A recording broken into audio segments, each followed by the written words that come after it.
You want to be the guy or the person, like the guy or girl, where people think, wow, that person was just real. Mm. They weren't Mm. putting on a show. Like, and you'll be surprised, like, friends will, the good friends will naturally start showing themselves too.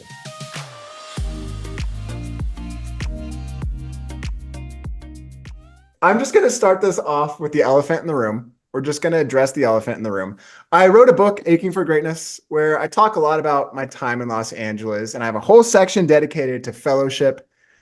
And I don't once mention my best friend who was there the entirety of all of that. So I don't know how that Well, happened. I don't know how that happened. yeah, Tanner, how did that happen? No, I'm kidding. I'm kidding. I told Melissa this because she was like, Alex, aren't you mad that you're not in the book? And I was I'm like, kidding. no, I'm not mad at all. This is God's story, and Tanner just gets to tell it right now. And I don't need to be in it if that's not his will. Okay. But I Well, just want to say I was surprised that I wasn't in the fellowship chapter and some sort of like side tangent on like how not to train a friend to become a surfer because Tanner almost killed me in my first surfing excursion. Or another side like note could have been like how to survive after being a vegan for what like 10 months and then trying meat for the first time. like three Tanner years. almost yeah, okay, yeah. Tanner was vegan for 3 years and almost died after having meat for the first time, and had to save him. So yeah, I The was untold the stories. untold stories of aching for greatness. And I'm excited to dive into those because the whole point of this podcast is to be kind of like a complementary resource to the book. So for those who are listening and want to go deeper, they can dive into the book. And those who are enjoying the book, they can dive deeper and listen to the podcast. So I have a whole episode dedicated to just you guys. I'm sorry. Okay. I love you. Stop. I'm kidding. Totally But I kidding. do think it'd be cool. I do think it'd be cool to kind of explore our time together in Los Angeles during this episode. We went through a lot out in Los Angeles and we really pushed each other. I feel like we went from boys to men because of each other. You know, we both arrived out in Los Angeles at the same time. We both had the same aspirations to make it in Hollywood. We both ended up leaving around the same time. When we both arrived, we were both wishy-washy in our faiths, but by the time we left, we were both on fire for our faith. So there was a whole journey there that I'm excited to dive in with you. Yeah, man. So let's go Yeah. there. Does that sound cool? Let's do it. Okay. Let's dive in. They say, I talk about this in my book, that they say that you're the average of the five people that you spend the most time with. C.S. Lewis has that quote I love, that friends are like coals in a fire. Together they glow and apart they grow cold. My story is basically summed up like this. When I was surrounded by good people who really cared about Jesus, it was a lot easier to care about Jesus. And when I was surrounded by people who didn't care about Jesus, it was a lot easier to not care about Jesus. And I think at one point in Los Angeles, the five people I was spending the most time with, I think four of them just wanted to get high. And then the other one was you. And so I have no idea where I would be without you. And then Melissa, when you came into the picture, two of my five just became rock stars. I'm curious about this. Have you guys kind of seen that trend play out in your own lives? In other words, have you seen like holier friends make you holier and maybe apathetic friends make you more apathetic? Oh yeah. Hmm. Yeah. Yeah. I think my the most drastically that I notice it now looking back, I'm sure that it's always had an effect on me. But in high school, I didn't have bad friends by any means, but it was just like my teammates and the girls on my cross country team. And like you just slowly start acting less like yourself and you slowly stop striving. And then, like every few months, we would have like a Bible study with our good friends, the Nolans, who were incredibly Catholic and faithful. And I just remember me like, oh, I forgot who I was. And it would just be this like huge wake up call. And it's not like I was like, I just wasn't fully myself around these friends by any means. And I was always so grateful. And then I would like drive back from the Bible study and be like, okay, I'm going to do this. I'm going to do this. And it would start out well. And then I didn't see them for a while and time would slip by and I would just fall into these habits. And Mm, it's amazing. Just like, I don't know, it wasn't like this drastic like light switch for me. It was just like, just slowly seeping in and just like letting mm. myself become apathetic and stop striving for Hmm. greatness, Mm. if you will.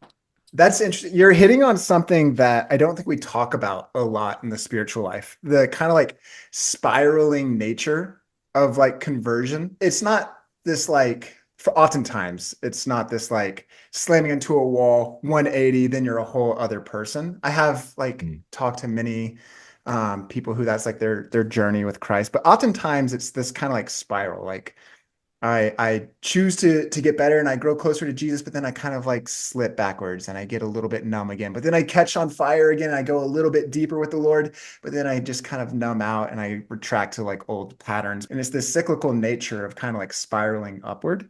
So is that kind of like the process that you're describing right there? Yeah. Yeah. Yeah. I'm curious too, like, was your time in LA like that, Alex?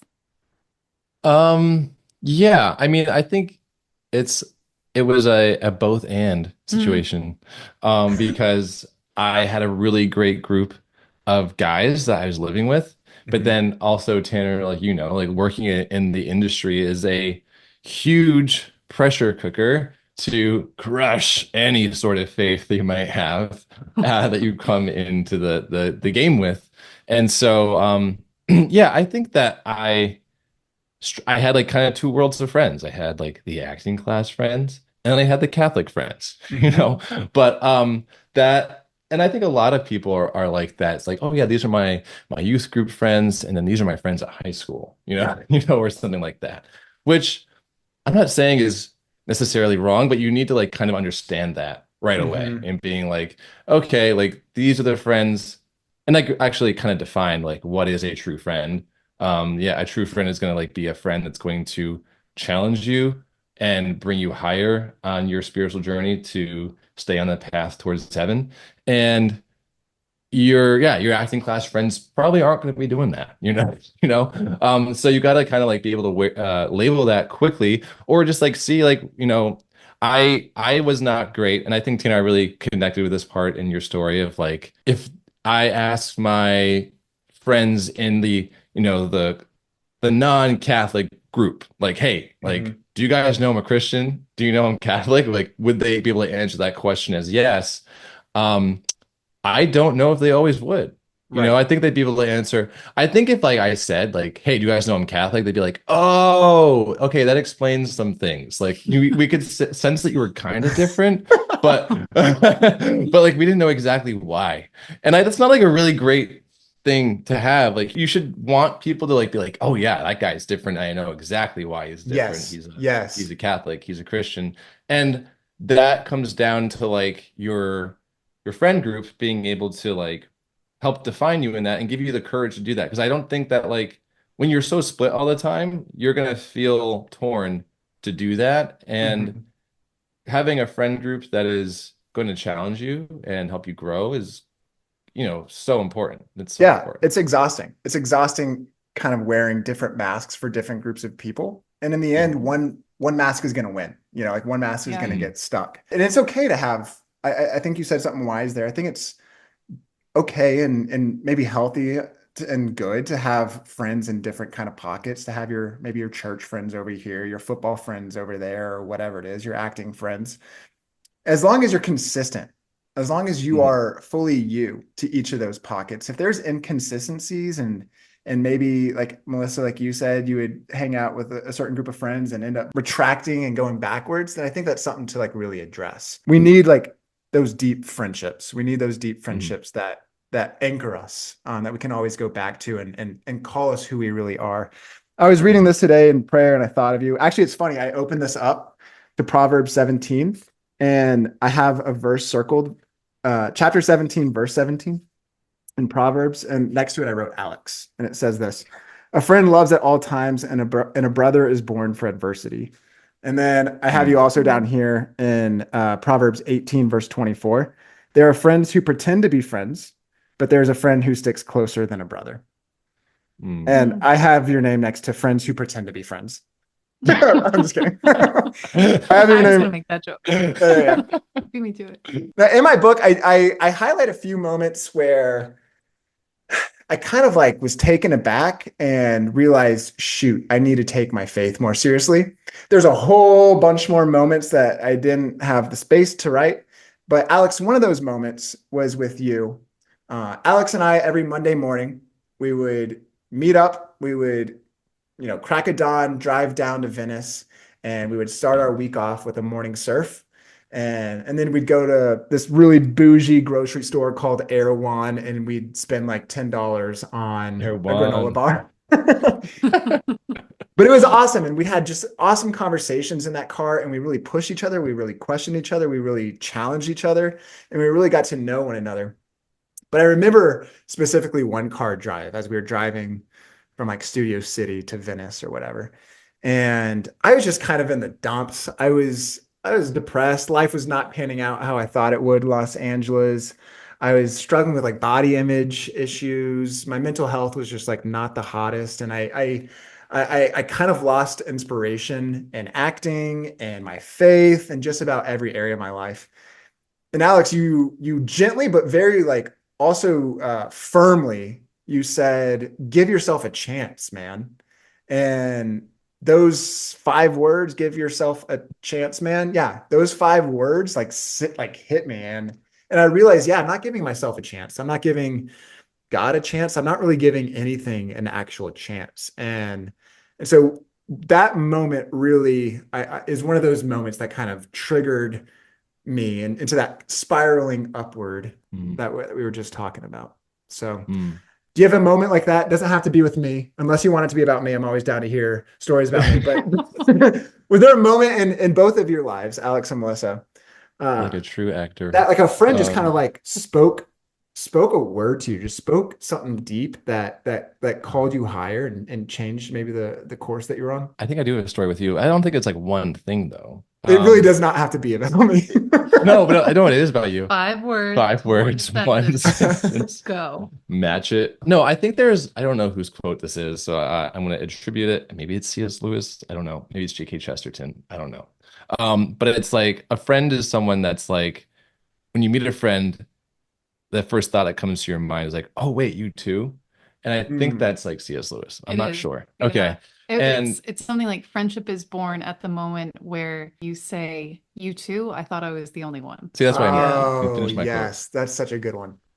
Yeah. And yeah, and like that's what it was like when we were at our dear friend Katie Leonard's birthday Shout out, party, Katie. and shout out Katie. And we were at I don't know what's the distillery or the brewery that we were at in downtown, but we were downtown Los Angeles, and I don't know how this happened, but like we started talking about OCD. And like I don't know how that came up, but I was just like, yeah, like I hate it when people say they have OCD and they're just like, I like my car to be organized. And you were Yeah, like, wait, my pillows have to be what do fluffed. you mean by that? And I was like, I don't know. I just can't stand it when people do that. And it was like this moment where we just had this immense like understanding of each other, like at like a very deep level. Because you were like, you immediately knew that I was like saying that, like, oh no, I actually have really bad OCD. And you were like, wait, I do too. Mhm. So like that was a moment that like kind of like spurred this spiraling of like going like way beyond surface level with a friend that like at the time we were just kind of acquaintances, and it just like God just was like, no, you guys are gonna be brothers, and like just here's like this little bit of an opening door, and he just like kind of took down both of our walls to be like, this person's going to be like a really important person for you to survive LA. And that Mm. was like a moment that I'll never forget. Like we were just sitting down at a bar, and one of us said like a really insignificant statement that turned into be a really important revelation of both of who we were at a very deep level. And what I love about that, I just got chills. The Lord used our weaknesses to bring about something way greater, way Mhm. stronger. You know, Mhm. like we weren't afraid to be vulnerable, and in that we like clicked, and then just fruit was born out of it. So Mhm. I love that. Yeah. Yeah. And it's like again, like it wasn't something that like both of us weren't trying to say something really profound. That's a God moment where he takes something completely insignificant and shows you that it's not insignificant. Yeah. And even that thing, like he takes that thing that maybe you've been struggling with. And Mhm. if you hadn't struggled with that, you wouldn't have bonded with this guy who changed the course of your life forever. Mhm. And so he uses everything. Nothing is wasted with God. I love that Yeah. about him. He's so detailed. Mhm. Melissa, what about you? Is there something that anyone has ever kind of like spoken to you, spoken over you, just kind of called you out? Yes. Um, I've been thinking a lot about this lately. It's always funny when a really good friend says something that like hits you in the moment, but you're kind of bothered by it in the moment. And maybe Mm. that's how you felt about being like, give yourself a chance. Yeah, no. Um, but like I'm now really like 7 years later, for the past 2 weeks, I've been thinking about something my friend said to me. My friend Kelly, who I initially met because I was helping to take care of her son when I was a nurse. And then we just became incredibly close friends, and they're this amazing Catholic family, and we're godparents to one of their kids. But something that she said to me, we were talking about like struggles or, just like trying to have perspective. And I said something like, but you know what? Like at the end of the day, we have our health, you know? And she was like, but even if we don't, and that was saying coming from a mom who almost lost her son. Mm. And I Wow. was so just like, well, yeah, but we have that. And I was like, I don't know why she's saying that. Like of all people, she should not be saying Mhm. that. Like you got to be grateful for your health. Like everybody's okay, you know? And what she was saying is like, but what if we don't? Like God is still right there and God Mm. is still so good. And Mm. we're going through our own just like struggle right now with our extended family. And like that line just keeps hitting me and just providing so Yeah. much comfort to me. Like, what if you do lose everything? Mm. Like he is still good. He is still faithful. He Mm. is still there. Mhm. At the time, it kind of like it really set me reeling. I was like, wow, I think she's really confused. Like health is like really important. But it's amazing. Dang, that's good. That's beautiful. Yeah, yeah, Yeah, it's a friends will great just friend. say they'll just say something in passing, you know? Alex, Mhm. like when you told me give yourself a chance, I'm sure it was just off the cuff, didn't think twice about it. You didn't think it was profound at all, but it like rattled my world, you know? Like that's the power of friendships. They're able to just say these things and scatter these seeds that, will one day like just really take off. Mhm. Melissa, I Hmm. kind of want to I want to take a moment to just kind of like highlight you in this kind of trifecta of friendship between you, me, and Alex. So Alex and I worked at a bar in North Hollywood called the Fat Dog. Alex was Mhm. cool guy bartender, shaking all the drinks. Meanwhile, I'm like a little runt food runner, pouring people more garlic aioli and ketchup. I didn't care about this job at all. If anyone from Fat Dog is listening, I apologize for my behavior in your restaurant. Tanner made that very apparent during the shifts that he was on. Yeah. Well, I would just talk with Alex because what are the chefs going to do? Yell at me some more? I don't care. Uh, I remember a fat dog conversation that we had in between dropping off people's French dips and hamburgers, where I was talking to you and we got actually into a deep conversation that was like 5 hours because it was just like in 10-second increments. But we were talking about how you weren't ready to get married. And that just Mm. dumbfounded me because I was so stoked to get married. It was like the only thing I wanted besides an acting career. And you're like, I just don't, there's things I want to do with my life. I don't think I'm ready for that. I don't want that responsibility. And then you met Melissa here. And I saw that attitude slowly change until like there was about a year later, or no, I guess y'all didn't date for like that long. Like 6 months into y'all dating, we were Mhm. having another fat down conversation.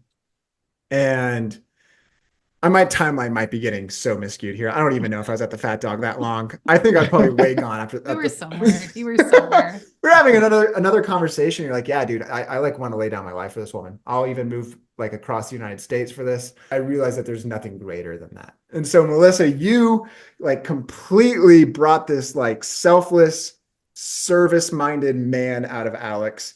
And that selfless, service-minded Alex started to bring that out of me. And so you just kind of like molded Alex into a better man, and in so doing, molded me into a better man. And so, yeah, that's the power of like marriage, which is the ultimate friendship, It's kind of Mhm. a perfect example of it. But yeah, Yeah, you guys have aren't I been, amazing? Yeah, you are. I am hold on, incredible. Tanner. Hold on Hello. here. Well, I No, also have some honestly, stories. Alex was I'm just kidding. Alex was right there. You know, like you were fighting it so hard, but you also like Mhm. you had this plan, which I think we all do, but it's like God is coming in and he's like, I'm gonna break it. Like my plan is so much better. Let me in, let me in. And I think you were much more on the cusp than much more on the cusp of like grasping what the point of life is and like the beauty of marriage than you realized. And Tanner, you were just like, I think you were there before Alex was, like just wanting that. Mhm.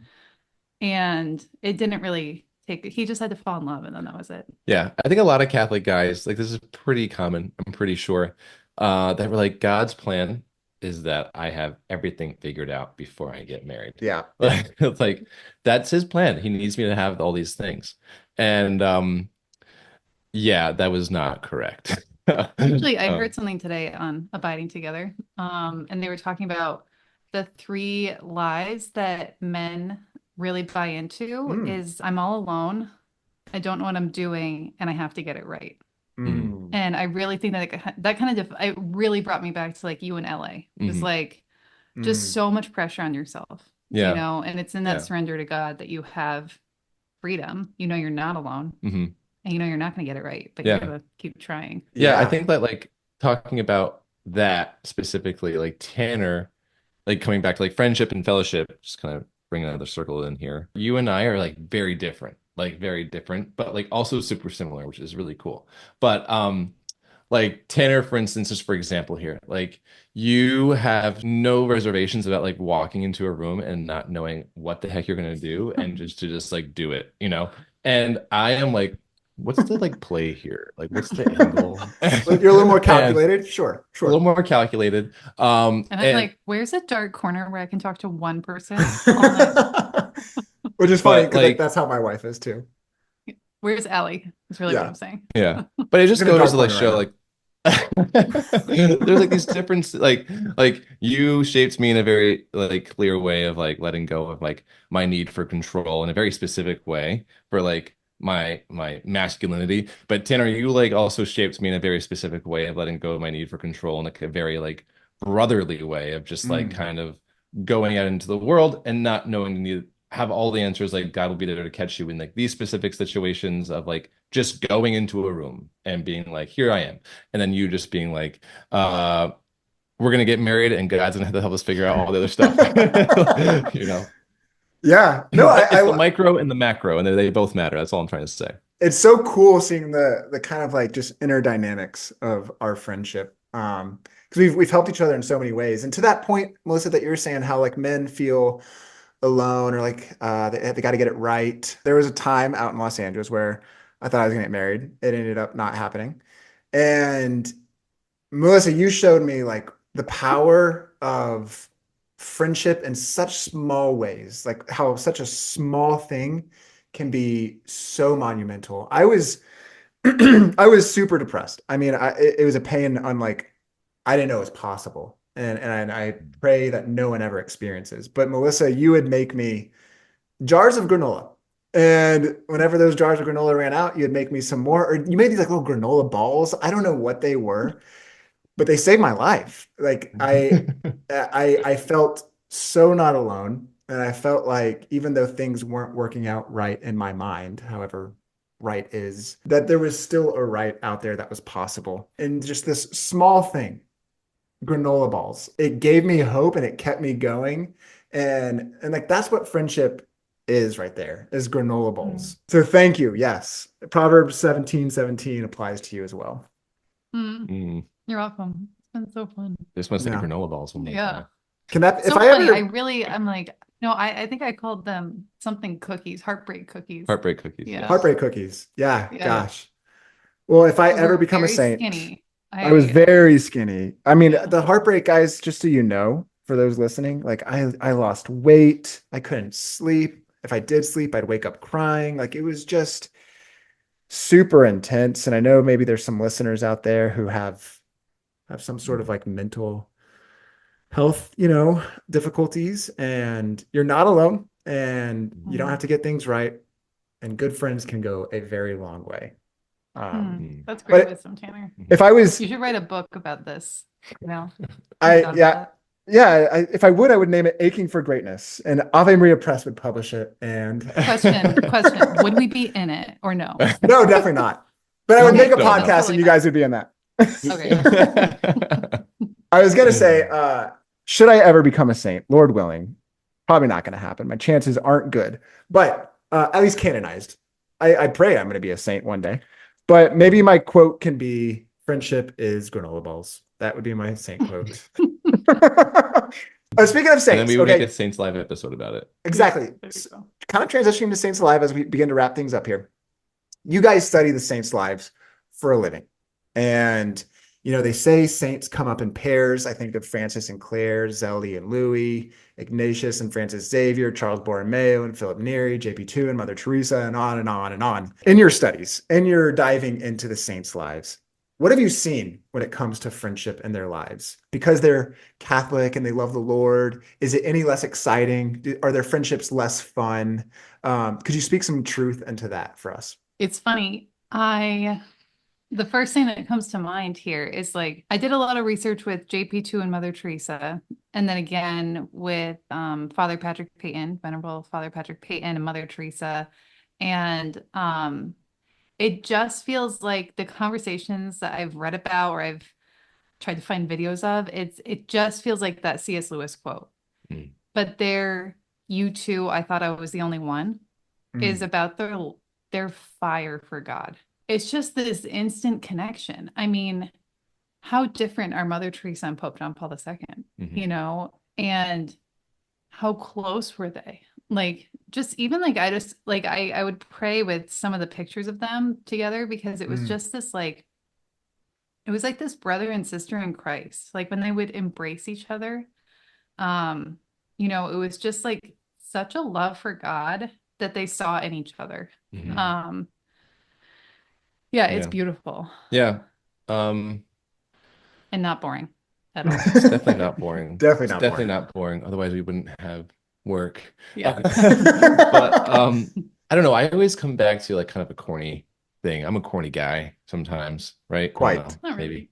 quite. Oh, no, But I like think he I always is. just come back to like the Saints as like the Avengers, right? Like that's kind of like always what I come back to. And like the Avengers are awesome because they all have these superpowers, right? But like what's actually really cool about them is that they all fight for each other for like a greater cause and like saving the world, okay? And that's what the Saints do, but they don't do it alone.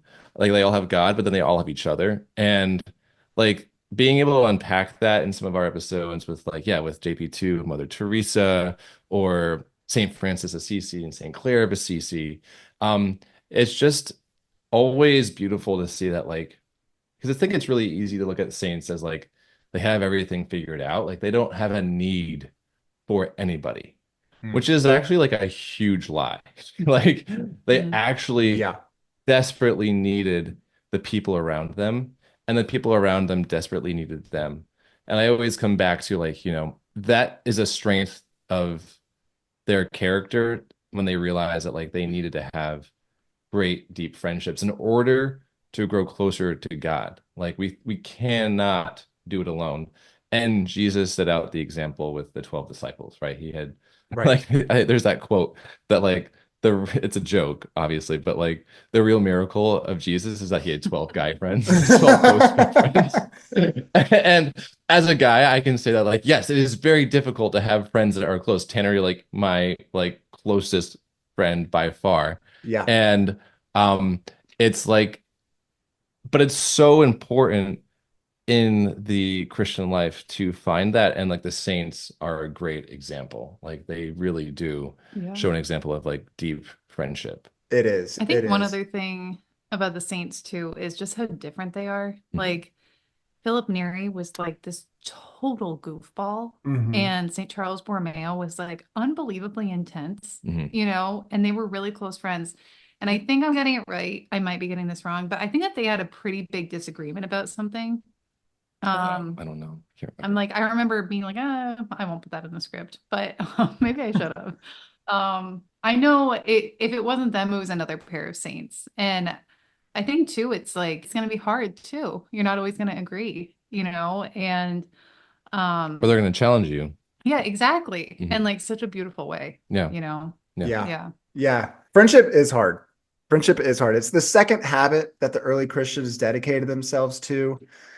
And it's the most difficult one for me by far. But it's the one that's most apparent in the Gospels, with Jesus and the Mm. disciples. So I feel like I feel like this constant feeling of hypocrisy because I just can't get friendship 100% right, And like my two Welcome best to the Give friends, club. yourself a chance, man. yeah, I know, give yourself a chance, man. I just wish you guys didn't live across the United States for me, but I it's know. okay. Us too.